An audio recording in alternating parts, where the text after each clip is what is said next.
Puji nama Tuhan. Shalom. Masih Shalom. Kita mengucap syukur pada pagi hari ini. Kembali kita dipertemukan dalam sebuah persekutuan untuk menaikkan pujian syukur kepada Tuhan. Haleluya. Sebab Dia yang baik, Dia yang luar biasa, Dia yang layak disembah, diagungkan pagi hari ini.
ini?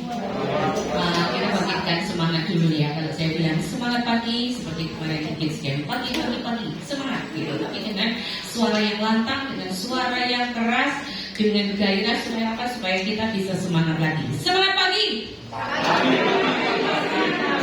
Semuanya pagi-paginya 3 kali terus semangat gitu ya. Pagi semangat gitu.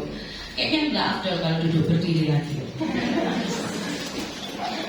Iyalah, supaya kita semangat gitu. Ini hawa-hawanya melo nih. Soalnya liburan, apa segala macam, ya daftar sekolah, gitu ya.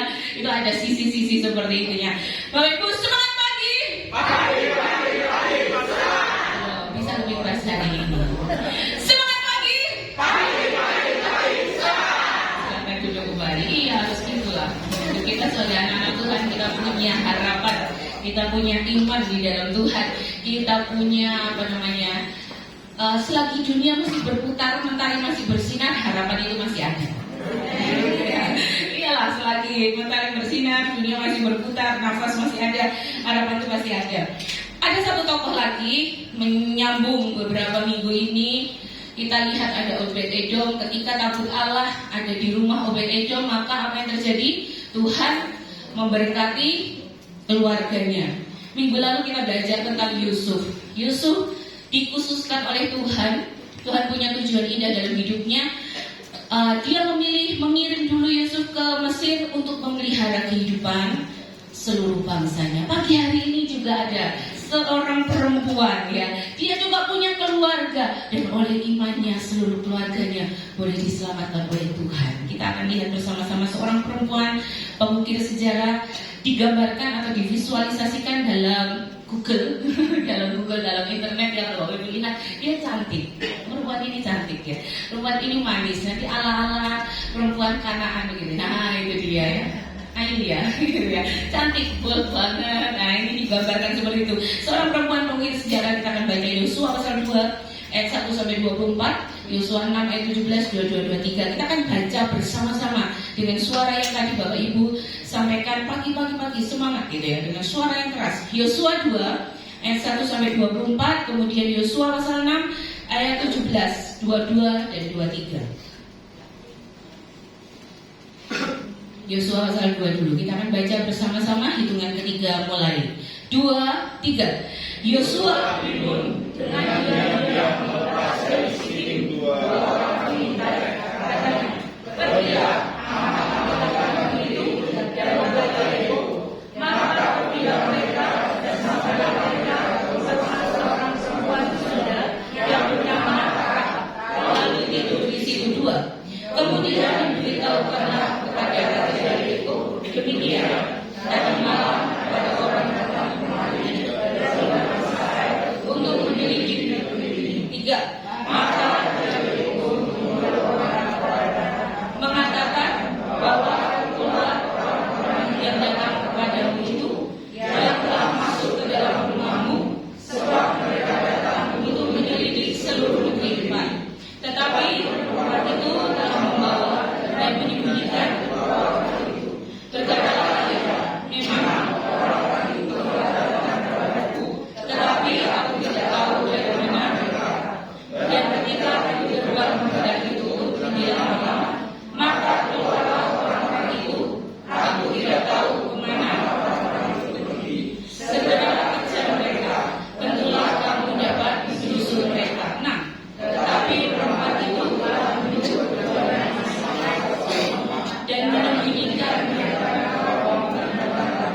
yang ditempatkan di atas sokor itu. 7. Maka orang itu menjalankan ke arah sungai Yordan, ke tempat penyeberangan, dan ditutuplah pintu gerbang. Segera sesudah pengejar-pengejar itu, tetapi sebelum kedua orang itu tidur, naiklah perempuan itu mendapatkan mereka di atas sokor dan berkata kepada orang itu, "Aku tahu bahwa Tuhan telah memberikan ini kepada kamu dan bahwa pemberian terhadap kamu telah menghadapi kami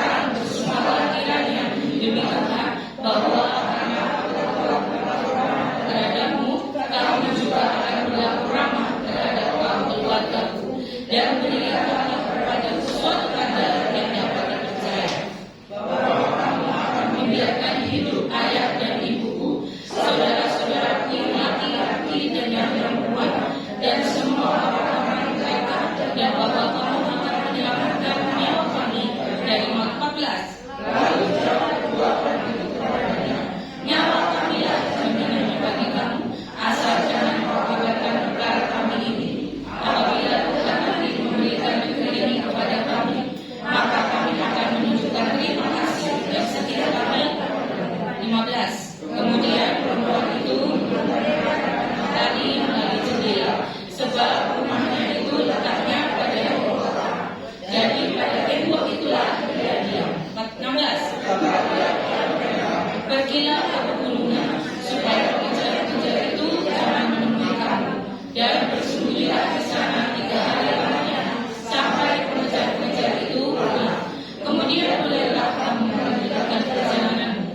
Kedua orang itu berkata kepadanya, kami akan bebas dari sumpah kami padamu yang telah kau suruh kami ikrarkan.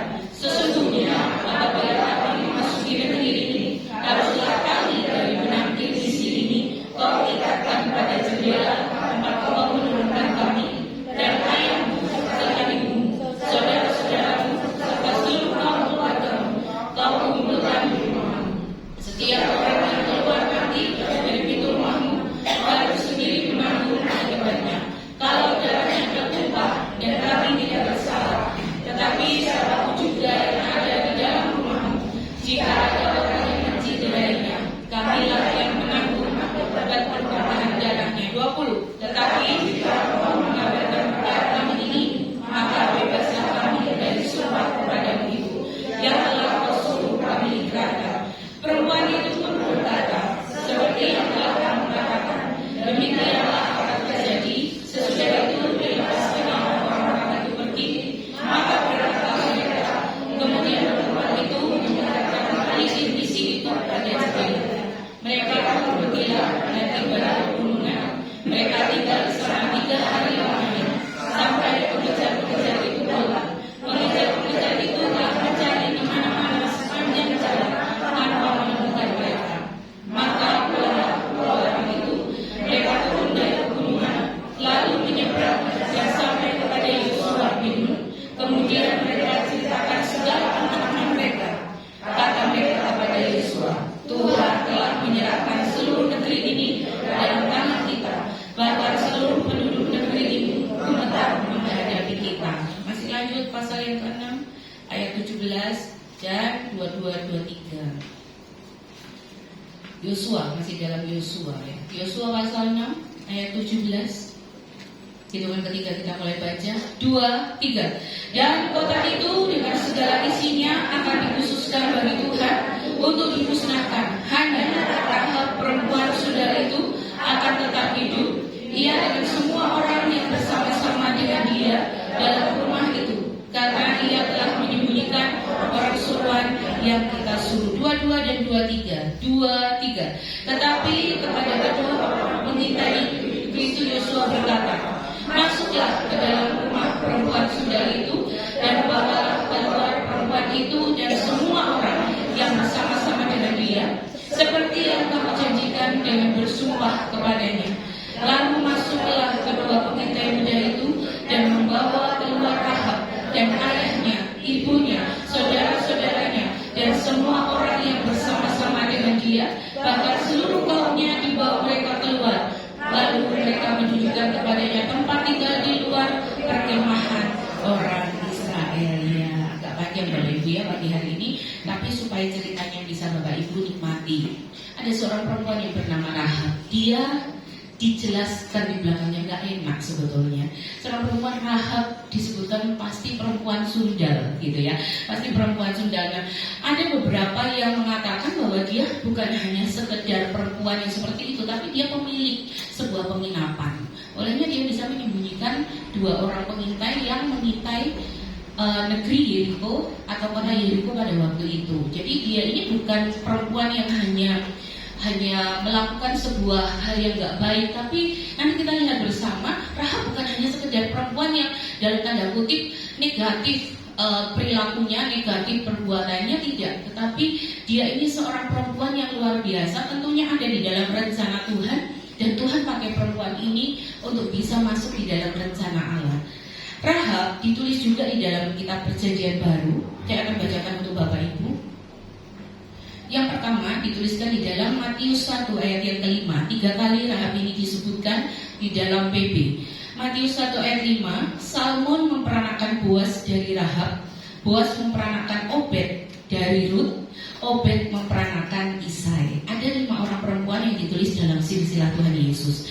Biasanya dalam silsilah itu yang ditulis hanya nama laki-laki saja, tetapi ada beberapa perempuan yang memang dituliskan. Di antaranya adalah yang pertama Tamar. Tamar ini adalah menantunya Yehuda, yang kemudian melalui Tamar inilah Yehuda mendapatkan anak Peres dan Serah kalau tidak salah. Nah, itu ya. Mari kita sudah baca. Yang kedua adalah Rahab. Rahab ini mempunyai suami yang bernama Salmon. Nah, nanti kita lihat Salmon itu siapa. Bukan ikan salmon ya, ya. Jadi Salmon namanya, memang namanya Salmon. Nah, ada beberapa orang juga yang namanya menggunakan kata ini ya, Salmon. Rahab mempunyai suami yang namanya Salmon. Nah, dari Rahab inilah Salmon mendapatkan seorang anak yang namanya Boaz. Boaz ini kemudian menikah dengan Rut. Ya, dia menjadi penebusnya Rut. Boaz dan Rut memiliki anak Obed. Nah, Obed inilah yang nantinya melahirkan Isai. Isai melahirkan Daud. Nah, dari keturunannya itu senang ya kadang belajar silsilah gitu. Nama Rahab disebutkan, nama Rut disebutkan, ada satu lagi nama yang disebutkan di sini yaitu Batsheba. Nah, Batsheba ini sebelumnya istri dari Uria, panglimanya Daud. Kemudian diambil Daud menjadi istrinya, memperanakan Salomo. Nah, anak yang pertama meninggal, kemudian memperanakan Salomo, dan yang paling akhir disebutkan adalah Maria. Jadi ada 5 perempuan yang disebutkan di dalam Alkitab. Tapi 4 di antaranya, 4 ya, 3 lah. 3 di antara 4 lah, 4 ya kecuali Maria. Ini memiliki track record yang nggak baik-baik saja, gitu ya. Tamar, dia menunggu si Yehuda ayah mertuanya, istilahnya gitu ya. Rahab, dia disebutkan beberapa kali perempuan sundal. Kemudian Rut baik-baik saja, tapi dia bukan dari garis Israel, dia dari Moab. Kemudian Batsheba juga nggak baik-baik saja ketika diceritakan dalam kisah Daud. Yang terakhir adalah Maria. Tuhan bisa memakai siapa saja untuk melaksanakan rencananya. Makanya dalam Abbas seri yang saya tuliskan, saya selalu menyebutkan rencana Allah itu melampaui keterbatasan manusia. Terbatas, kalau kita mau menghakimi mereka-mereka ini bisa, tapi rencana Allah itu melampaui keterbatasan manusia, melampaui latar belakang manusia, melampaui segala sesuatunya. Dan orang-orang ini disebutkan dalam bahasa Alkitab mereka adalah proselit. Nah, nggak semua proselit. Rahab ini proselit, artinya bukan orang Israel tapi dimasukkan dalam bilangan Israel. Rut ini juga proselit, bukan orang Israel, orang Moab, tapi dia dimasukkan di dalam bilangan orang-orang Israel menjadi umat kepunyaan Allah. Salah satunya disebutkan di sini, kemudian saya akan rangkai tulisan saya kurang, Ibrani pasal 11 ayat yang ke-31. Ibrani pasal 11 ayat 31, karena iman maka Rahab perempuan sundal itu disebutkan lagi ya Bapak Ibu ya. Duh, kayaknya kalau Rahab hidup sampai sekarang, kok namaku disebutkan kayak gitu sih? Gak usah lah ada embel-embel seperti itu. Kan aku sudah masuk dalam bilangan orang Israel gitu. Tapi ini tetap disebutkan. Karena iman maka Rahab perempuan sundal itu tidak turut binasa bersama-sama dengan orang-orang durhaka, karena ia telah menyambut pengintai-pengintai itu dengan baik. Penulis surat Ibrani menuliskan, Bapak Ibu kalau baca ini, yang dijelaskan itu hanya satu perempuan yaitu Rahab. Yang lainnya enggak, Musa, Abraham, siapa lagi, Yosua, ada mereka tokoh-tokoh yang disebutkan ini Rahab. Tapi disebutkannya dengan embel-embel itu kadang enggak enak ya. Perempuan sundal itu tidak turut binasa bersama-sama dengan orang-orang durhaka, karena ia telah menyambut pengintai-pengintai itu dengan baik. Yang ketiga dalam Yakobus. Geser sedikit, Yakobus pasal 2 ayat 25. Wah, ini malah lebih kejam lagi penulis Yakobus ini ya, menuliskannya. Yakobus 2 ayat 25 saya akan bacakan. Dan bukankah demikian juga Rahab, pelacur itu dibenarkan karena perbuatan-perbuatannya, karena ia menyembunyikan orang-orang yang disuruh itu di dalam rumahnya, lalu menolong mereka lolos melalui jalan yang lain. Dia tetap diingat dalam apa yang dia lakukan, pekerjaannya mungkin, sikap tingkah lakunya, apa yang dia lakukan itu tetap diingat. Perempuan sundal itu, pelacur itu gitu ya, gak enak sebetulnya ada yang bela-bela seperti itu.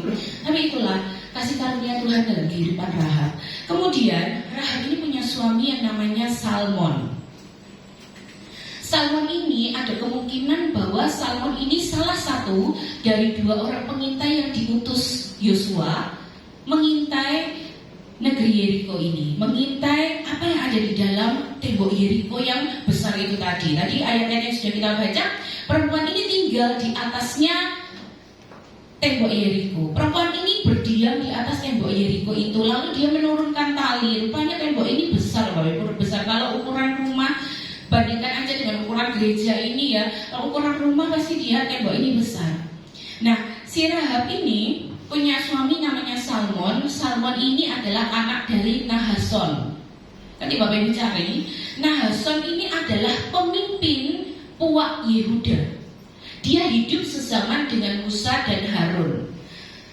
Istrinya Harun siapa namanya? Istrinya Harun, kemarin saya buat silsilah. Nah, di abad saya itu ada silsilah. Istrinya Harun namanya lupa. Oke, istrinya Harun itu namanya Eliseba. Eliseba ini adalah saudara perempuan dari Nahason. Ya, bisa dibayangkan ya. Eliseba ini istrinya Harun ini saudara perempuannya dari Nahason. Nah, Nahason ini papahnya Salmon, punya anak Salmon. Jadi Rahab ini adalah menantunya? Bukan. Nah, ini Eliseba menikah dengan Harun, ya kan? Eliseba ini saudara perempuannya Nahason. Nahason itu papahnya Salmon. Jadi Rahab ini menantunya Nahason. Ya, bingung ya, diputar-putar ya. Ya, itu sedikit bermain supaya Bapak Ibu fokus mikir sedikit, mikir sedikit. Nah, tadi menantunya Rahab. Konon ada kemungkinan bahwa salah satu dari 2 orang pengintai yang diutus Yosua dari Sitim. Kalau Musa mengutusnya berapa pengintai? 12. Ya, Musa mengutusnya 12 pengintai, 10 dengan berita buruk, 2 Yosua dan Kaleb ini dengan berita baik. Negeri itu yang 10 orang bilang ya, kita akan ditelan habis oleh orang-orang yang ada di sana, oleh penduduk yang ada di tanah Kanaan. Tapi Yosua dan Kaleb bilang tidak, negeri itu akan diserahkan kepada kita. Allah mereka yang melindungi mereka sudah lari, tapi Allah yang akan memberikan negeri itu kepada kita. 2 lawan 10. Tapi Yosua enggak mengutus 12 pengintai. Dia hanya mengutus 2 orang pengintai untuk memata-matai negeri itu, untuk memata-matai apa yang ada di tembok Yeriko, apa yang ada di dalamnya. Nah, kita akan lihat Bapak Ibu, Rahab ini juga menurunkan tokoh-tokoh terkenal. Jadi kalau Bapak Ibu baca di Alkitab, tokoh-tokohnya ada Yeremia, ada Maasea, ada Hanamel, ada Salum bin Yabes, ada Barak bin Sabar, ada yang lain-lain. Jadi melalui Rahab inilah dia juga menurunkan tokoh-tokoh yang terkenal, tokoh-tokoh yang punya iman juga, karena iman dari mamahnya ini, karena iman dari Rahab ini. Ada 3 hal. Oleh iman, yang pertama, oleh iman Rahab ini bertindak. Ya, nanti kita akan sampai pada iman yang bagaimana. Oleh iman Rahab ini bertindak. Ayat yang ke-6 saya akan bacakan untuk Bapak Ibu. Tetapi perempuan itu telah menyuruh keduanya naik ke sotoh rumah dan menyembunyikan mereka di bawah timbunan batang rami yang ditebarkan di atas sotoh itu. Jadi 2 orang pengintai yang datang ke rumah Rahab ini mungkin saya juga tidak tahu keadaan rumah Rahab pada waktu itu. Kemungkinan besar tadi di awal saya jelaskan, dia bukan hanya sekedar perempuan yang tidak baik, yang asusila, tapi dia juga pemilik rumah atau pemilik sebuah penginapan. Nah, kalau namanya pemilik rumahnya itu pasti ramai, ya, pasti penuh, pasti terang, pasti dikunjungi oleh banyak orang. Nah, kemungkinan besar si dua pengintai ini langsung jujuk ke rumahnya si Rahab. Nah, oleh iman Rahab ini bertindak. Mungkin karena dia mendengar, kamu siapa? 2 orang ini tiba-tiba datang. Apakah kamu juga dalam tanda kutip ya, ingin minum atau ingin bersama dengan perempuan-perempuan yang ada di sekitar situ atau bagaimana lah, mungkin ada percakapan di situ yang akhirnya membuat Rahab ini menyuruh keduanya untuk naik ke suatu rumah.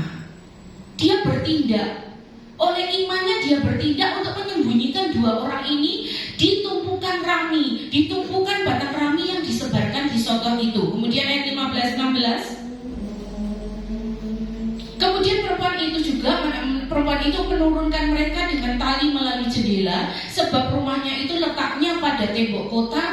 Jadi pada tembok itulah ia diam. Berkatalah ia kepada mereka, pergilah ke pegunungan, supaya pengejar-pengejar itu jangan menemui kamu, dan bersembunyilah di sana 3 hari lamanya, sampai pengejar-pengejar itu pulang. Kemudian bolehlah kamu melanjutkan perjalananmu. Jadi adalah sebuah tindakan yang Rahab lakukan kepada dua pengintai ini. Ketika dua orang ini datang, Rahab gak hanya menjamu mereka, Rahab gak hanya bercerita dengan mereka, tapi ada sebuah tindakan yang yang gercep. Wah, ini merupakan ancaman ini. Dan dia sendiri juga tentunya ketika dia menyembunyikan mata-mata dari musuh, mata-mata dari orang lain, mata-mata dari orang yang akan menduduki negeri itu, pasti dia akan resikonya pasti besar, pasti dia juga akan kena hukuman, pasti dia juga akan menanggung akibatnya. Tapi oleh imannya dia bertindak, sudah, kamu naik aja ke atas, aku akan sembunyikan kamu di batang-batang rami. Kemungkinan besar itu adalah tempat yang teraman bagi dua pengintai ini. Aku akan sembunyikan kamu diamlah di sini, tidak usah bersuara, tidak usah ini, dan aku akan menjamin keselamatanmu. Nah, ketika dia ditanya oleh Raja Yeriko, yang kedua ya, ketika dia ditanya oleh Raja Yeriko, Bapak Ibu, rupanya Rahab bukan hanya sekedar perempuan biasa, tapi dia terkenal. Buktinya apa? Ada mata-mata yang mencurigai. Tadi dikatakan ada orang yang kemudian diberitahukanlah kepada Raja Yeriko, tadi malam ada orang yang datang kemari dan dari orang Israel untuk menyelidiki negeri ini. Rupanya rumah Rahab ini diintai juga, dimata-matai juga. Olehnya karena dia juga tahu apa yang terjadi dengan hidupnya si Rahab ini, makanya dia bertindak, ayo kamu sembunyi. Dan ketika dirasa sudah aman, kamu tak turunkan dari tembok rumah ini, dari jendela rumah ini, dan kamu pergilah ke pegunungan. Berdiamlah di sana terlebih dahulu, sampai pengejar-pengejar, sampai orang-orang yang ingin membinasakan kamu, sampai orang-orang yang ingin membunuh kamu itu, dia kembali ke dalam kota. Oleh imannya, Rahab ini bertindak. Bapak Ibu, iman kalau iman saja tanpa sebuah perbuatan mati. Tapi harus ada tindakan yang nyata. Walaupun itu belum kelihatan, walaupun itu belum tampak, walaupun itu dirasa mustahil, tapi ayo bergerak. Tapi ayo bertindak. Tapi ayo kita melangkah. Tapi ayo kita berbuat sesuatu. Yang kedua, oleh iman, Rahab ini mendapatkan hikmat.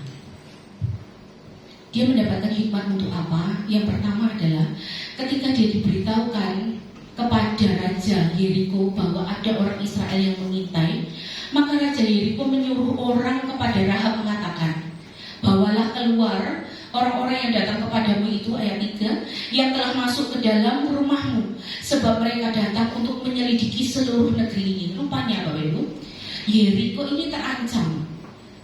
Suara-suara di luar atau isu-isu atau berita-berita di luar itu sudah sampai ke Yeriko bahwa negeri itu akan diserahkan kepada Israel. Kalau enggak, raja ini tidak mungkin akan sebegitu antisipasinya, sebegitu protektifnya terhadap warganya, terhadap seluruh wilayah itu.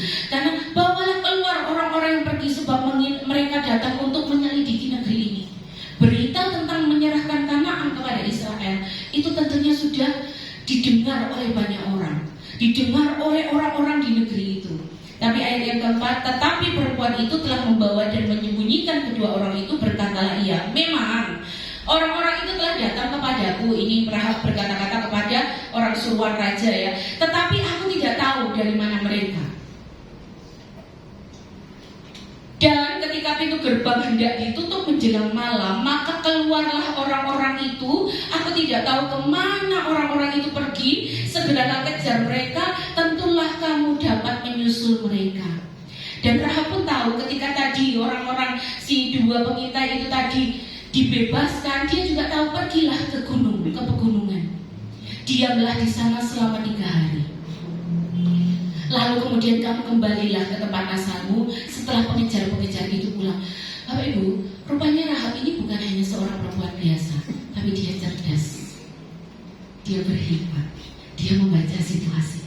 Dia tahu tempat-tempat yang aman. Dia tahu berapa lama pengejar-pengejar ini mampu mengejar kalau ada mata-mata atau kalau ada pengintai. Dia tahu kemana arah tempat yang aman. Dia menyelidiki kota itu dan dia sudah menguasai medan pada saat itu. Karena imannya, dia berhikmat. Karena imannya, Allah memberikan kebijaksanaan. Yakobus pernah mengatakan, Yakobus menuliskan bahwa jika kamu butuh hikmat, jika kamu kekurangan hikmat, jika kamu bingung terhadap segala sesuatu, berdoalah, mintalah kepada hikmat Allah. Itu janji Tuhan. Jadi kalau kita sedang bingung harus A atau B, harus melangkah kemana, saya harus berbuat apa, terkadang otak kita ini nggak mampu untuk kita ajak berpikir, iya toh Tuhan, ini harusnya apa. Tapi Allah sumber segala hikmat itu. Kalau kita minta, Dia pasti akan memberikan hikmat. Dia pasti akan memberikan kebijaksanaan. Dia akan memberikan jalan keluar, entah melalui apa. Mbok piye caranya, gitu ya. Mbok piye caranya, Tuhan pasti akan kasih hikmat. Banyak saat kita ada di jalan buntu, kita tenang, kita berdoa, kita minta sama Tuhan, Tuhan tolong. Rahab pun juga pada waktu itu tak bayangkan bukan hanya fine-fine aja, enggak Bapak Ibu. Resiko yang dia tanggung itu besar. Resiko yang dihadapi itu besar. Tapi oleh imannya, Allah memberikan hikmat. Tentu semuanya ada di dalam kontrol Allah. Semuanya ada di dalam kedaulatan Allah. Tetapi Allah pakai orang-orang yang ada di dunia ini untuk melaksanakan misinya, untuk melaksanakan rencananya. Dan oleh iman, Rahab ini mendapatkan hikmat. Oh ya, memang ada orang yang datang, nggak bohong kan? Memang ada orang yang datang. Tapi saya tidak tahu dari mana. Saya juga nggak ngerti kemana mereka pergi. Lalu ketika orang-orang itu sudah pergi, diturunkan 2 orang itu.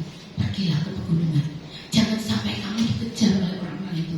Berdiam di sana 3 hari lamanya. Lalu kemudian kembalilah ke tempat dari mana kamu berasal.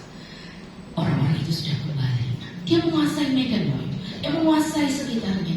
Dia bukan orang yang ada di dalam bawah tempurung, tapi dia juga cerdas, dia juga mengerti, dia juga paham terhadap situasi dan kondisi yang terjadi pada waktu itu. Taruhannya nyawa, taruhannya adalah resiko terhadap mungkin pekerjaan, terhadap keluarganya. Ayat ketiga ini, yang selanjutnya, oleh iman Rahab membawa keselamatan bagi kaum keluarganya. 1 orang, seluruh kaum keluarganya diselamatkan oleh Tuhan. Obed-Edom oleh 1 orang menerima tabut itu, Tuhan memberkati seluruh keluarga Obed-Edom ini. Yusuf karena 1 orang yang harus menjalani proses yang demikian berat, tapi Tuhan bilang apa melalui Yusuf?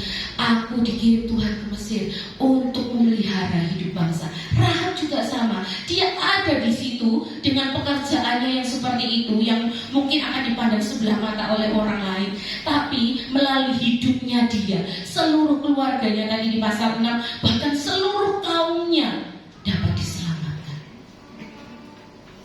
Dalam satu keluarga, dalam satu family itu pasti ada 1 orang Bapak Ibu, itu yang menjadi motor. Kayak kemarin ketika saya ngobrol dengan panitia Kids Camp, tak bilang harus ada 1 orang yang jadi motor, yang jadi penggerak. Dia untuk membangkitkan semangat, dia untuk ajak kerja, dia untuk bisa menenteramkan ketika ada konflik dan lain sebagainya. Harus ada 1 orang yang jadi motor. Dan kalau itu Tuhan pilih Bapak Ibu Saudara di tengah keluarga, berbahagialah. Tuhan pakai Bapak Ibu untuk jadi motor, untuk jadi penggerak di tengah keluarga. Rahab ini juga sama, dia menjadi penggerak. Dia ada di tengah-tengah keluarganya, bukan hanya untuk diam aja, bukan hanya untuk pasrah dengan kehidupan, bukan hanya untuk oh ya lewo-lewo aja, wis tergantung nasib, tergantung nanti takdirnya bagaimana, enggak. Tapi dia ada di keluarga itu untuk menyelamatkan kaumnya. Dia enggak sendiri Bapak Ibu, tapi dia ada keluarga-keluarganya. Ayat 12 saya akan bacakan untuk Bapak Ibu Saudara. Yosua pasal 2 ayat 12. Maka sekarang Bersumpahlah kiranya demi Tuhan, bahwa karena aku telah berlaku ramah terhadapmu, kamu juga akan berlaku ramah terhadap kaum keluargaku.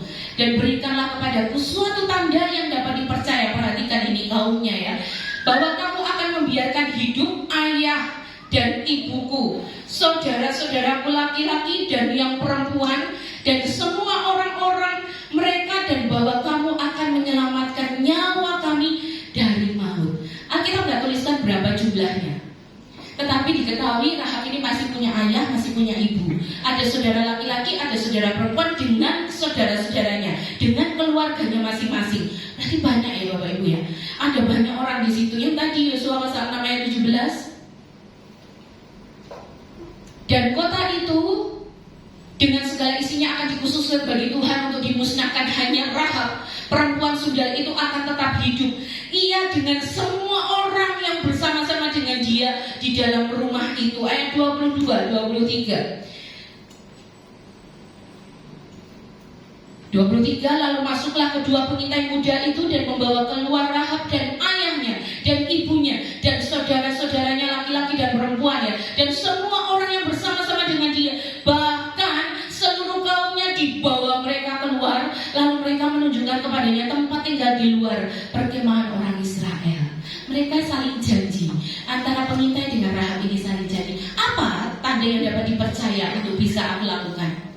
Talikanlah sebuah benang kirmisi di jendela ini, di mana kamu menurunkan aku, dikasih tanda. Tapi pengintai itu bilang, tapi jangan ada seorang pun yang keluar. Kalau ada seorang pun yang keluar, kalau mereka ditumpas, kami tidak bertanggung jawab, kata pengintai tadi ya. Semuanya harus ada di dalam rumah. Tak bayangkan ya, ketika itu dibuat sebuah film, divisualisasikan dalam gerak, dalam gambar, dalam video. Ini pasti masa-masa atau saat-saat yang menegangkan ya, dengan musik yang kayak gitulah pokoknya. Itu saat-saat yang menegangkan. Ini antara benar atau enggak, dan ini keluarganya banyak. Gimana caranya nanti keluar? Tembok ini akan dikelilingi, nantinya akan roboh. Lah itu tak bayangkan kalau temboknya roboh, rumahnya Rahab ini piye? Dia tetap stay. Ayo, benar membayangkan Bapak Ibu. Rumahnya Rahab ini seperti apa? Dia ada di atasnya tembok. Nah Yosua ini nanti dalam Yosua 6 ini, ketika bangsa Israel itu 6 hari lamanya kamu harus kelilingi. Berapa luasnya nanti cari tahu ya. Berapa luasnya, semuanya semua harus keliling dengan dia. Gak boleh berisik. Lalu pada hari yang ke-7, ketika suara nafiri itu dibunyikan, ketika suara nafiri itu diperdengarkan, semua dari kamu harus bersorak dengan suara keras. Dan dengan sorakan itu tembok ini roboh. Nah terus saya mikir, ini rumahnya Rahab di atas tembok. Pengecualian berarti ya Bapak Ibu ya. Karena mereka masih ada di rumah. Mereka nggak boleh keluar dari rumah itu. Mereka masih ada di rumah itu berkumpul bersama. Saya yakin sambil berkumpul dia menaikkan doa untuk Allah Israel, kepada Allah Israel. Dia berdoa untuk Allahnya Abraham, Ishak dan Yakub. Bukan tantangan yang ecek-ecek, bukan tantangan yang biasa, tapi oleh iman Rahab membawa keselamatan bagi seluruh keluarganya. Hanya dalam satu keluarga itu harus ada satu orang yang bisa menggerakkan, yang bisa punya semangat, yang bisa gedor-gedor itu. Ayo saatnya ibadah pagi gitu ya. Yang gedor-gedor, ayo baca Alkitab, ayo saatnya berdoa, ayo beriman kepada Tuhan. Itu harus ada.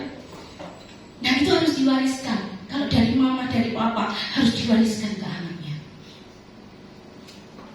Itu untuk bisa membawa kaumnya mendekat pada Tuhan, untuk bisa membawa keluarganya untuk mendapatkan keselamatan dari Tuhan. Kepala penjara di Filipi, ketika Paulus dan Silas ada di penjara, dia bertobat, dia percaya kepada Tuhan. Dikatakan firman Tuhan apa? Dia dan seluruh keluarganya dibaptiskan dan mendapat keselamatan dari Tuhan. Nuh juga sama, satu orang yang hidupnya setia, tidak bercacat, dekat dengan Tuhan. Akhirnya 8 orang bisa selamat. Nah, ada ya contoh-contoh seperti ini yang luar biasa. Dan oleh iman, Rahab membawa keselamatan bagi seluruh keluarganya. Iman yang bagaimana? Iman yang demikian Bapak Ibu. Ayo dilihat lagi dalam Yosua pasal 2. Iman yang ada di dalam ayat 9, 10, dan 11. Saya akan bacakan, Bapak Ibu bisa menyimaknya.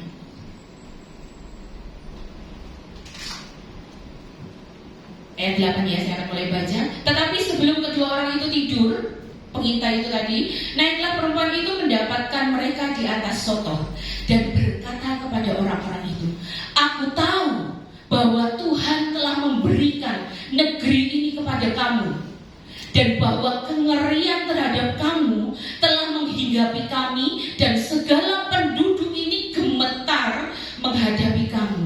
Sebab kami mendengar bahwa Tuhan telah mengeringkan air laut Tebrau di depan kamu ketika kamu berjalan keluar dari Mesir, dan apa yang kamu lakukan kepada kedua raja orang Amori yang di seberang sungai Yordan, yakni kepada Sihon dan Og yang telah kamu tumpas 11. Ketika kami mendengar itu, tawarlah hati kami dan jatuhlah semangat setiap orang menghadapi kamu, sebab Tuhan Allahmu ialah Allah di langit di atas dan di bumi di bawah.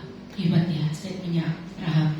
Aku tahu bahwa Tuhan memberikan negeri ini kepada kamu, dan kengerian itu meliputi seluruh penduduk negeri ini. Aku juga tahu bagaimana Tuhan mengeringkan. Ternyata Bapak Ibu, cerita itu, karya Allah itu menjadi sebuah kesaksian bagi banyak orang. Didengar di getok tular ya istilahnya. Jadi satu orang ke orang yang lain, ke orang yang lain, ke orang yang lain, bahwa aku Tebrau kering, bangsa Israel menyeberang gitu. Menyeberang di tengah-tengahnya. Lagu itu, bagaimana cara Musa melewati laut kosong ya. Berenang bukan, naik kapal bukan, berlari bukan gitu ya.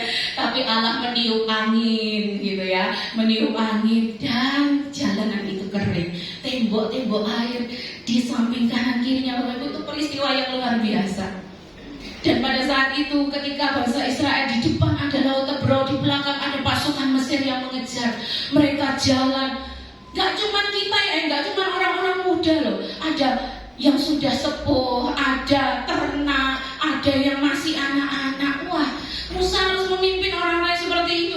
Ayo yang depan jangan cepat-cepat. Ini masih ada ibu-ibu, ini masih ada oma-oma yang jalan gitu ya. Nanti kalau sudah, ayo agak cepat sedikit. Wah, betapa riuhnya berarti ya. Saya bayangkan riuh sekali.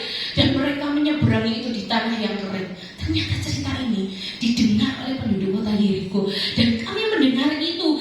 Tawarlah hati kami, ciutlah kami, jatuhlah semangat kami. Tapi statementnya Rahab, tapi aku mengakui bahwa Tuhan Allahmu ialah Allah di langit di atas dan Allah di bumi di bawah. Imannya terhadap Allah Israel kuat. Olehnya ketika dua orang pengintai ini datang, ketika dua orang pengintai ini singgah ke tempat Rahab ini, bukan sebuah kebetulan.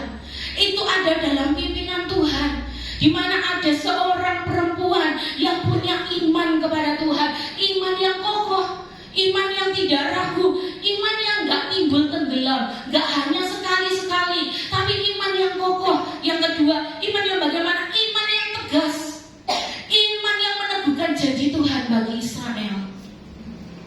Karena ada perempuan ini loh yang berseru kepada Allah Israel, Tuhanmu Allahmu, sebab Tuhan Allahmu ialah Allah di atas langit, Allah di bumi di bawah. Wah, Rahab mengakui itu. Gak ada Allah lain selain Tuhanmu. Dan kami mendengar itu. Dan melalui kisah ini, Rahab percaya. Ingat seorang perempuan juga yang telah mendengar kisah-kisah tentang mujizat yang Yesus lakukan. Ada juga yang sudah mendengar. Siapa perempuan itu? Dia mungkin belum berjumpa dengan Yesus karena dia hanya mendengar. Seorang perempuan yang sakit pendarahan 12 tahun. Dia juga mendengar, dia sudah mendengar kisah-kisah tentang Yesus. Dia mendengar mujizat-mujizat dengan Yesus, maka imannya timbul. Asal ku jamah saja jubahnya, aku pasti sembuh, sama dengan Rahab. Dia juga mendengar kisah-kisah tentang kedahsyatan Tuhan, kisah-kisah tentang karya Tuhan, kisah-kisah bagaimana Allah memimpin bangsa Israel, bagaimana Allah menuntun mereka dalam tiang awan, tiang api. Ini kita nanti akan masuk dalam perjalanan itu. Sepatu mereka nggak rusak, baju mereka itu nggak rusak, padahal mereka harus berputar-putar. Ya karena Allah menghendaki seperti itu ya, karena kedegilan hati mereka, maka Tuhan buat seperti pada jaraknya deket kok. Yakub pindah ke Mesir aja kan deket ya. Nah ini Mesir balik lagi ke Kanaan harus berputar-putar, harus muter-muter. Tapi kedahsyatan Tuhan itu luar biasa. Allah menyatakan kenyataan dalam kehidupan dikaruniakan hak prerogatifnya ya, hak yang khusus bagi orang-orang Israel dengan luar biasa, dengan hikmatnya, dengan pengetahuannya, dengan penyertaannya, bagaimana Allah membawa Israel jadi biji matanya. Nah, kita juga sama. Kita sebagai Israel sejati dicangkokkan kepada batang Israel yang asli itu. Kita juga mendapatkan kasih karunia Allah. Nah, dari mana mendengar? Dari mana punya iman yang kokoh? Dari mana punya iman yang tegas? Dari mendengar firman, dari mendengar berita-berita, dari mendengar cerita-cerita tentang Tuhan, kedahsyatan Tuhan, karya-karya Tuhan. Yang pertama tadi iman yang kokoh, yang gak ragu. Ketika Rahab tahu bahwa itu pengintai dan itu dari orang Israel, dia gak ragu, dia langsung bertindak. Dia satset, aku menyambut kamu, kamu tak sembunyikan, kamu tak bebaskan. Tapi tolong ingat ya, ketika nanti bangsamu itu merebut negeri ini, ingatlah padaku dan kaum keluargaku. Selamatkanlah kami. Aku minta sebuah tanda yang bisa tak percaya. Tali kirmisi itu yang digantungkan di jendela. Dan yang kedua tadi iman yang tegas. Ayat yang terakhir, ayat 23-24 dari Yosua pasal 2, saya akan bacakan ke Bapak Ibu. Maka pulanglah kedua orang pengintai itu tadi. Mereka turun dari pegunungan, lalu menyeberang dan sampai kepada Yosua bin Nun.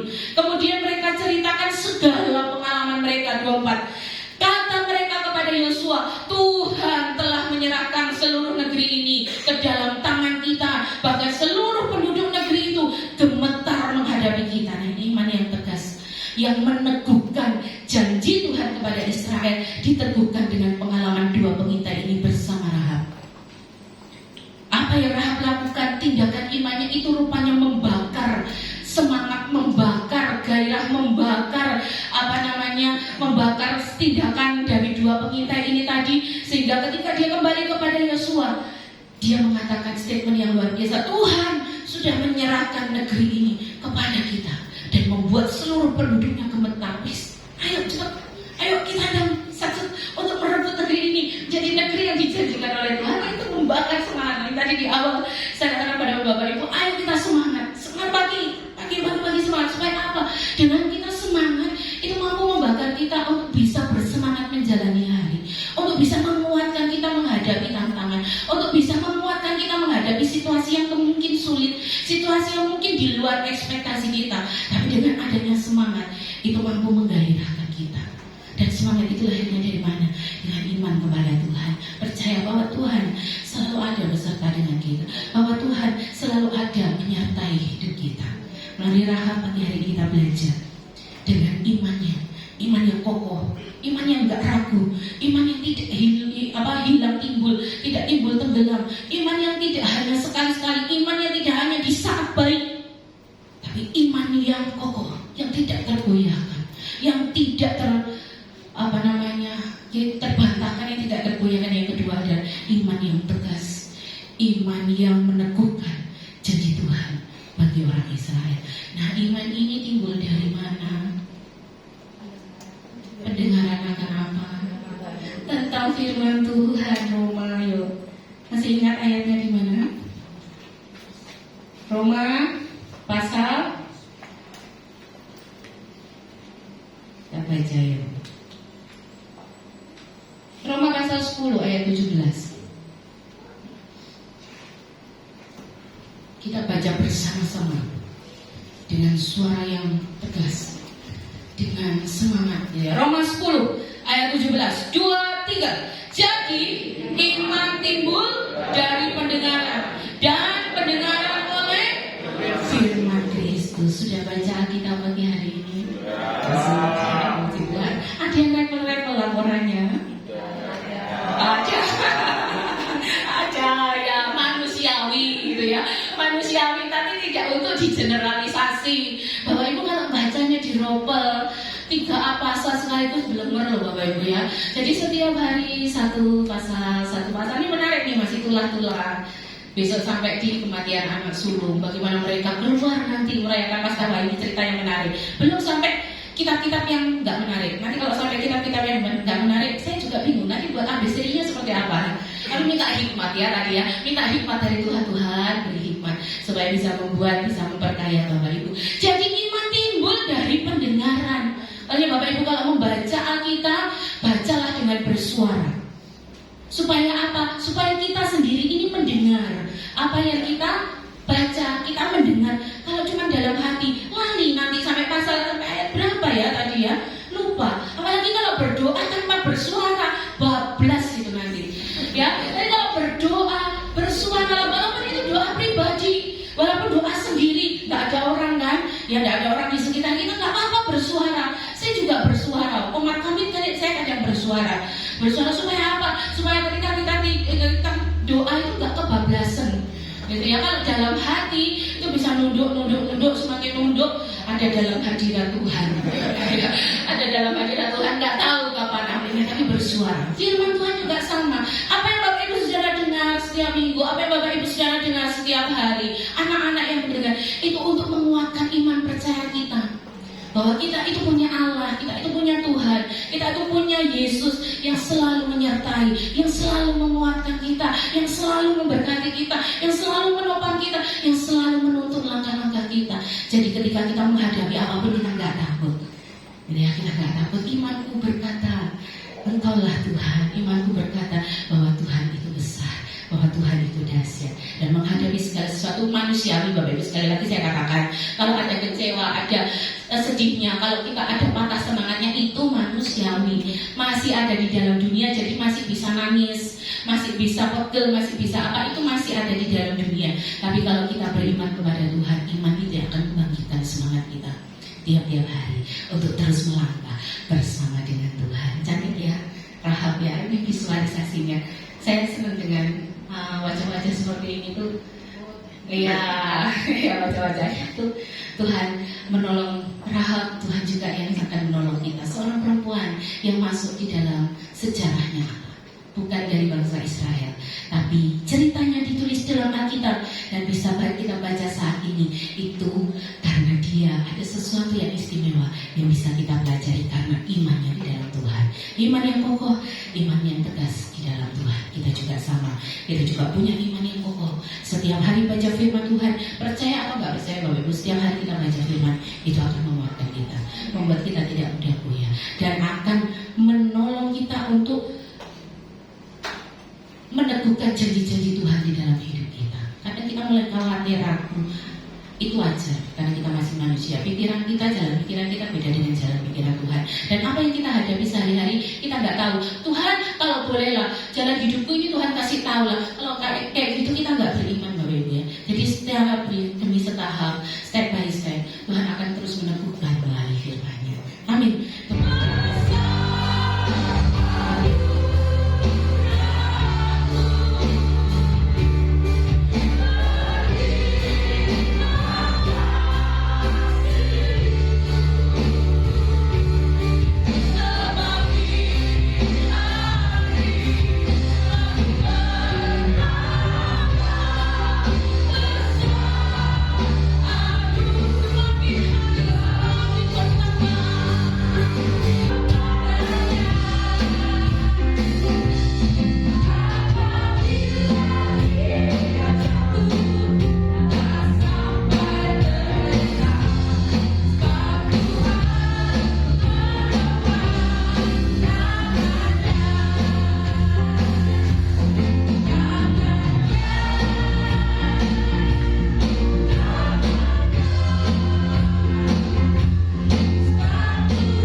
kasih Tuhan, arahkanlah hatimu kepada Tuhan.